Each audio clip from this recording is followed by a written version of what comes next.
மங்கையின் சமையல் சேனலுக்கு உங்களை வரவேற்பதில் மகிழ்ச்சி. இன்றைக்கி பதிவில் என்ன பார்க்க போகிறோன்னா, கீரை கடையிறது எப்படின்னு தான் பார்க்க போகிறோம். இந்த கீரை வந்து இது வந்து பண்ணைக்கீரை. இது கட்டை பண்ணை தான். ஆக்சுவலாக நான் முளப்பு பண்ணை தான் வாங்குவேன். முளப்பு பண்ணைங்கிறது சின்ன கீரை. அது வளர்த்தியே வந்து ஒரு 4 இன்ச்சு 3 இன்ச்சு அளவுக்கு தான் இருக்கும். வேரோடு இருக்கும். அப்படியே இளங்கீரையாக இருக்கும். இது வந்து தொய்யல் கீரைன்னு சொல்லுவாங்க. தொய்யல் இப்படி கசாக இருக்கும். இது ரெண்டையும் சேர்த்து தான் கடையணும். ஏன்னா இதில் தொய்யக்கீரை தனியாக கடைய முடியாது. இதில் வாயு ஜாஸ்தி. அதுக்காக இது கூட பண்ணைக்கீரையும் சேர்த்து தான் கடைவோம். அதுக்காக 2 பண்ணைக்கீரை கட்டு, ஒரு தொய்யக்கட்டு வாங்கியிருக்கோம். 2 பண்ணைக்கீரையில் ஒரு பண்ணைக்கீரையை ஆஞ்சி வச்சுட்டேன். ஒரு பண்ணைக்கீரை கட்டும் ஒரு தொய்யக்கீரை கட்டும் இருக்குது. இது எப்படி செய்கிறதுன்னு பார்க்கலாம். அதுக்கு முன்னாடி சமையலுக்குள்ளே போகிறதுக்கு முன்னாடி, வீடியோக்குள்ளே போகிறதுக்கு முன்னாடி மங்கையின் சமையல் சேனலை சப்ஸ்கிரைப் பண்ணிக்கோங்க. பெல் பட்டனையும் ஆல் பட்டனையும் கிளிக் பண்ணிக்கோங்க. அப்போ தான் நம்ம வீடியோ வரும்போது உங்களுக்கு நோட்டிஃபிகேஷனில் காமிக்கும். உங்களோட சப்போர்ட் எங்களுக்கு ரொம்ப தேவை. இப்போ நம்ம கட்டை பிரிச்சுக்கலாம். இப்படி ஓட்டைக்கீரை எல்லாம் இருந்துச்சுன்னா இதெல்லாம் எடுத்துட்டு நம்ம இப்படி இளங்கீரையாக இருக்கிறதா பார்த்து போட்டுக்கலாம். முளப்பு கீரைனா எல்லா கீரையுமே இந்த மாதிரி தான் இருக்கும். இது வந்து 2வது இது. முளப்பு கீரையை முதல்ல கட் பண்ணி விற்றுட்டு, இது வந்து 2வது வர்ற கீரை. இது முளப்பு கீரை வந்து மோஸ்ட்லி மழை காலத்தில் தான் கிடைக்கும். அதனால் இந்த மாதிரி இருக்கிற கீரைலாம் விட்டுட்டு நமக்கு வேணுங்கிறத மட்டும் எடுத்துக்கலாம். அதனால் இது குவான்டிட்டி கொஞ்சமாக தான் வரும். எங்களுக்கு போதுங்கிறதுனால நான் 3 கத்தை மட்டும் வாங்கியிருக்கேன். பெரிய குடும்பமாக இருந்துச்சுன்னா இன்றைக்கி இன்னும் ஒரு கத்தை சேர்த்து வாங்கிக்கலாம். ஆனால் இன்றைக்கி பெரிய குடும்பங்கிறது கம்மியாக தான் இருக்குது. ஏன்னா குடும்பமே எல்லா வீட்லேயும் சின்னதாகிடுச்சு. அதனால் இதை கட் பண்ணி எடுத்துக்கலாம். இது மாதிரி இதை எல்லாத்தையும் க்ளீன் பண்ணிவிட்டு உங்கள்கிட்ட காமிக்கிறேன்.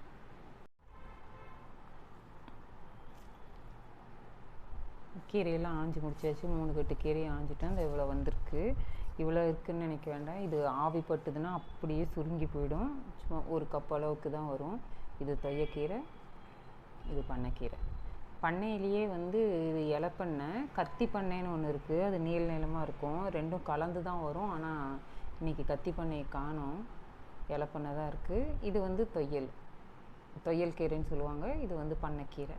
2ஐயும் ஆஞ்சி ஒன்றா போட்டு வச்சுருக்கேன். ஒரு 2 தடவை நல்லா தண்ணியில் விட்டு நல்லா அலசி வடித்து வச்சுட்டு, இது கூட என்ன சின்ன வெங்காயம், பச்சை மிளகாலாம், சீரகெல்லாம் போட்டு தாளித்து கடையணும். அது நான் கடையும் போது காமிக்கிறேன். கீரை அலசி அள்ளி வச்சுருக்கு 2 தடவை. இந்த கத்தி பண்ணேன்னு சொன்னேன் பார்த்தீங்களா, அது அப்புறம் ஒரு செடி வந்திருக்கும் போல் எங்கேயோ. நானும் தொலைவினேன். இப்போ தான் கையில் தென்படுது. அதுலேயும் ஒரு இலை தான் தென்பட்டுருக்கு. இதுதான் கத்தி பண்ணை சொல்லுவாங்க. இப்படி கத்தி மாதிரி இருக்கும். இது கத்தி பண்ணைன்னு சொல்லுவாங்க. இது வந்து இலை.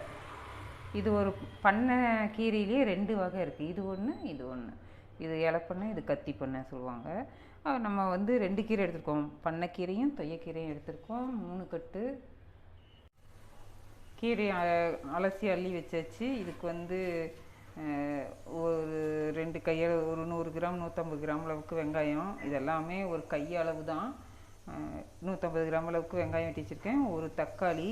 ஆக்சுவலாக கீரை வந்து பச்சை பசேர்னு கடைஞ்சது வேணும்னு நினச்சோம்னா நம்ம பச்சை மிளகா தான் போட்டுக்கணும். காரத்துக்கு வந்து 3 பச்சை மிளகா இல்லைன்னா 4 பச்சை மிளகா போடலாம். ஆனால் வந்து எங்கள் வீட்டில் பச்சை மிளகா சேர்த்திக்கிட்டா அதுக்கு வாய்க்கு சிக்குனா திட்டுவாங்க. அதுக்காக நான் வரமிளகா எடுத்து வச்சுருக்கேன். இதுவும் நல்லா தான் இருக்கும். அப்புறம் தாளிக்கிறதுக்கு ஜீரகம், எண்ணெய், உப்பு, இவ்வளோதான் இதுக்கு தேவை. இப்போ நம்ம அடுப்பு பற்ற வச்சுக்கலாம்.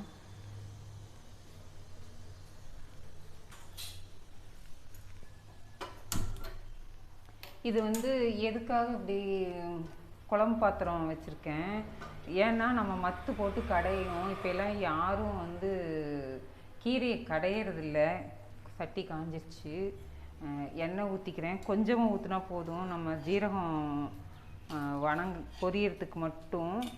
ஏன்னா வந்து கீரைக்கு அவ்வளோவா எண்ணெய் சேர்த்திக்க வேண்டியதில்லை. இதுக்கு தாளிக்கிறதுக்கு மட்டும் இருந்தால் போதும். ஜீரகம் கொஞ்சம் 1 ஸ்பூன் அளவுக்கு எடுத்துக்கிறேன். ஜீரகம் போட்டுக்கலாம். கடுகு போடக்கூடாது. கருவேப்பிலையும் தேவைப்படாது. ஜீரகம் மட்டும் போதும். ஜீரகம் தாளிச்சாச்சு. வரமிளகாய் போட்டுடலாம். இந்த சீட்ஸ் கூட ரொம்ப டேஸ்ட்டாக இருக்கும். நம்ம இது எண்ணெயில் பொரிஞ்சு வணங்கும் போது ரொம்ப டேஸ்ட்டாக இருக்கும் இது. அதுக்காக சீட்ஸோடு அப்படியே போட்டுருங்க. சீட்ஸ் ஒரு பெரட்டிட்டு வெங்காயம் போட்டுடலாம். வெங்காயமும் வணங்கணுன்னாலாம் ஒன்றும் இல்லை. சரி எண்ணெய் இருக்கே போடலாம் அப்படின்ட்டு அப்படியே கீரை மேலேயே போட்டுக்கலாம், ஒன்றும் தப்பு இல்லை. சரி எண்ணெய் போட்டிருக்கோம்ல அப்படியே ஒரு பெரட்டிக்கலாம் அப்படின்னு சொல்லிட்டு போடுறேன்.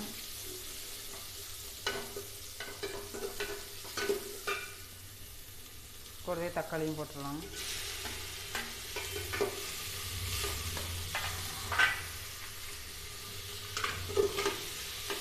தக்காளி வணங்கட்டும். அதுக்குள்ளே நீங்கள் மங்கையின் சமையல் சேனலை சப்ஸ்கிரைப் பண்ணிக்கோங்க, பெல் பட்டனையும் ஆல் பட்டனையும் கிளிக் பண்ணிக்கோங்க. அப்போ தான் வந்து நம்ம வீடியோ போட்டு நோட்டிஃபிகேஷனில் காமிச்சு. உங்கள் சப்போர்ட் எங்களுக்கு ரொம்ப தேவை. சப்போர்ட் பண்ணுங்கள், கமெண்ட் பண்ணுங்கள், லைக் பண்ணுங்கள், ஷேர் பண்ணுங்கள். லைட்டிங் பத்துதா தெரியுதா தெரியல. இந்த வெங்காயமெல்லாம் பாருங்கள் அப்படியே ரிங்காக இப்படி குறுக்கால தான் இருந்திருக்கேன். சின்ன வெங்காயம், சாம்பார் வெங்காயம் தான் எடுத்திருக்கேன்.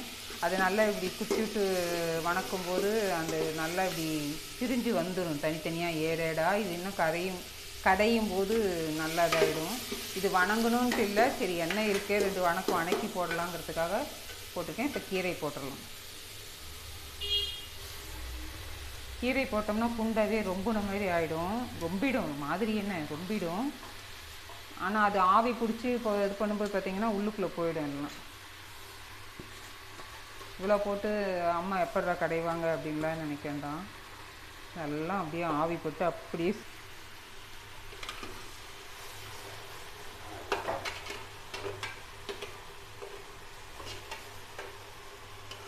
பரட்டிடுங்க. இதுக்கப்புறம் இது நல்லா சுண்டுனதுக்கப்புறம் இதோட குவான்டிட்டி எவ்வளோன்னு தெரிஞ்சதுக்கப்புறம் நம்ம உப்பு போட்டுக்கலாம். புண்டா வழியே இருக்குன்னு சொல்லிட்டு கை வழியே உப்பள்ளி போட்டோன்னு வச்சுக்கோங்க, அப்புறம் கீரை கடைசலாக இருக்காது, உப்பு கடைசலாக இருக்குது. அடுப்பு வேகமாக தான் வச்சுருக்கேன், ஆவி பிடிக்கட்டும். அப்படியே எப்படி உள்ளே போயிடுச்சு பாருங்க பாதாளத்துக்கு. இன்னும் ஒரு கீரை முழுசாக இருக்குது. நானும் கரண்டி சத்தம் கேட்கும், பாத்திரத்தில் படாமல் கிளறலான்னு கிளறேன். அது டம்மின்னு போய் அடிக்குது. குண்டிடுச்சு.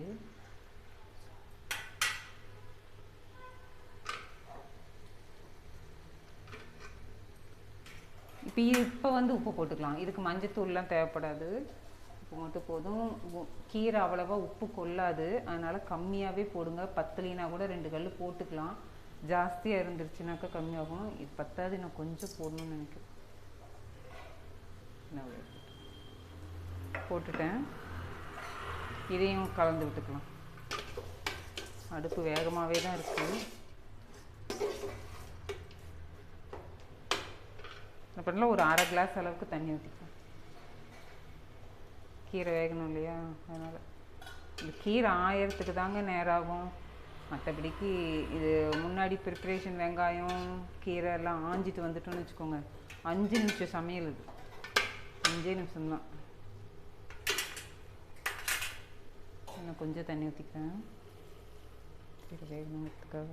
ஒரு 100 மில்லி அளவுக்கு தண்ணி ஊற்றிருக்கேன். இப்போ இதை வந்து மூடி வச்சிடலாம். அடுப்பை தணிச்சிக்கிறேன். ஒரு 3லேருந்து 4 நிமிஷம் வரைக்கும் அப்படியே அந்த ஸ்லோ ஃப்ளேம்லேயே ஆவி பிடிச்சி வேகட்டும். அப்புறமா வந்து நம்ம எடுத்து மத்து போட்டு கடையலாம். மிக்சியில் போட வேண்டாம். மத்து போட்டு கடைஞ்சி அது கொஞ்சம் திப்பியாக இருந்தால் தான் சுடுசாதத்தில் போட்டு பிசைஞ்சு சாப்பிட்றதுக்கு ரொம்ப சூப்பராக இருக்கும். இது வேகட்டும். அதுக்குள்ளே நீங்கள் மங்கையின் சமையல் சேனலை சப்ஸ்கிரைப் பண்ணிக்கோங்க.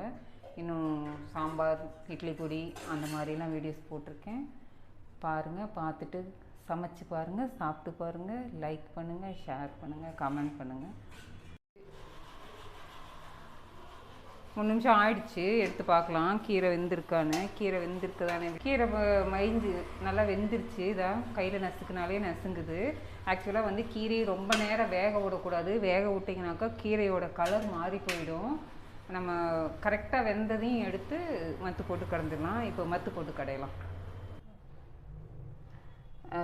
இப்போ கீரை பாத்திரத்தை வந்து ஒரு செவுத்தோரம் வச்சு 2 பக்கமும், ஏன்னா பாத்திரம் சூடாக இருக்கும்ல, அதனால் காலில் சூடு தெரியக்கூடாதுங்கிறதுக்காக இப்படி வச்சு காலில் சேர்த்து அணைச்சி பிடிச்சிருக்கேன். பிடிச்சிட்டு மற்ற வச்சு இப்படி கடைஞ்சிக்கலாம். இதுதான் பருப்பு கடையிற மத்து, கீரை கடையிற மத்து சொல்லுவாங்க. இப்படி வச்சு இதை இப்படி உள்ளங்கையில் வச்சு இப்படி அழுத்திட்டு இது இப்படி சொல்லட்டணும்.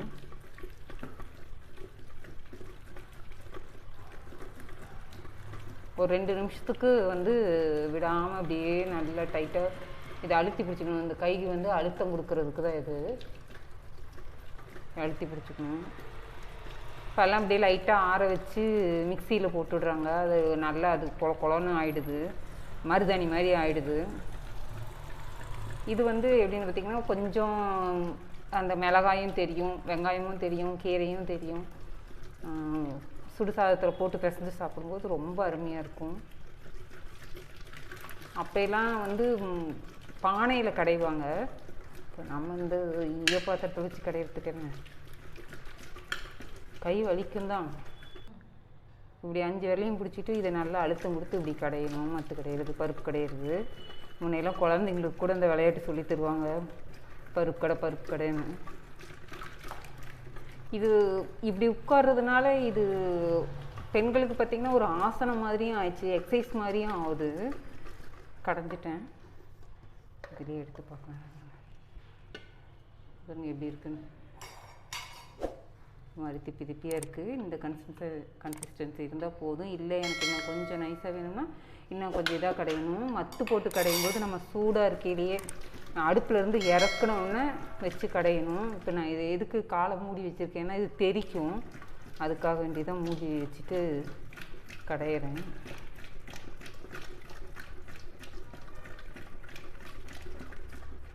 கடைஞ்சிட்டேன். இந்த வச்சு இதை ஃபிட் பண்ணிடலாம். மத்துக்கு கொஞ்சமாக தண்ணி ஊற்றிடலாம். மத்தில் ஊற்றிருக்கிறது கூட சேதம் பண்ணக்கூடாதுன்னு சொல்லியிருக்காங்க எங்கள் அம்மா. இப்போ இது கடைஞ்சதுனால குண்டா சூடு ஆறி இருக்கும். பாத்திரம் சூடு ஆறிடுச்சு. இப்போ இதை பாத்திரத்துக்கு செட் பண்ணிக்கலாம்.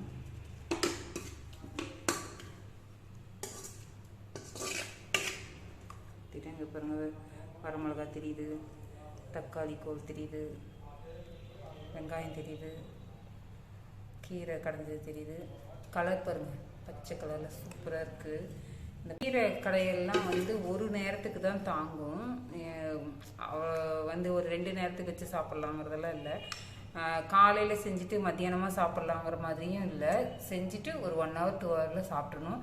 அப்படி நீங்கள் இது லஞ்ச் பாக்ஸுக்கு எடுத்துகிட்டு போகணும் அப்படின்னா இப்போ கடைசியாக தண்ணி ஊற்றி கலந்து ஊற்றினேன் பார்த்தீங்களா, அந்த மாதிரி ஊற்றாமல் நல்லா சூடாக இறக்கி மற்ற போட்டு கடைஞ்சி எடுத்து அப்படியே பாத்திரத்தில் சிப் பண்ணிவிட்டு கரண்டி ரொம்ப போட்டு ஆட்டாமல் அப்படியே கப்பில் எடுத்து வச்சுட்டு நம்ம லஞ்சுக்கு எடுத்துகிட்டு போனோம்னாக்கா கெடாது.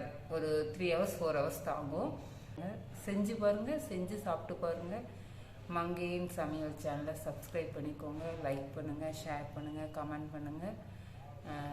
இது மாதிரியான இன்னொரு பதிவில் உங்களை மீண்டும் சந்திக்கிறேன். நன்றி, வணக்கம்.